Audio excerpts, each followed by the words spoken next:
नमस्कार मैत्रिणींनो, कशा आहात? परमेश्वराची भक्ती करत राहा, खुश आणि आनंदी नक्कीच राहाल. तर मी आज आपल्याला एक भगवान शिवशंभूंचा एक उपाय सांगणार आहे. मैत्रिणींनो, देवांचे देव महादेव हे खूप भोळे आहेत. ते छोट्याशा सेवेनेही प्रसन्न होतात आपल्या. तर मैत्रिणींनो, आपल्याला जर धनसंपदेची कमतरता असेल किंवा आपल्याला पैसा येतोय पण तो घरात टिकत नाही किंवा एक ना त्या मार्गाने तो जात राहतो किंवा अशा पैशासंबंधी आर्थिक अडचणी अनेक आपल्याला असतात आयुष्यामध्ये आणि आजकाल पैशाशिवाय तर पानसुद्धा हलत नाही.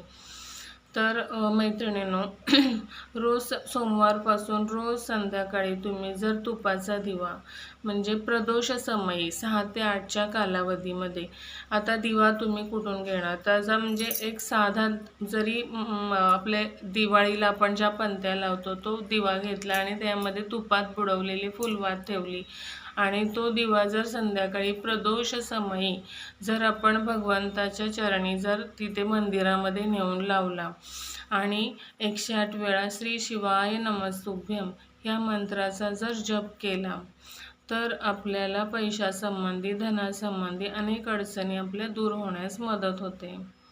नमस्कार.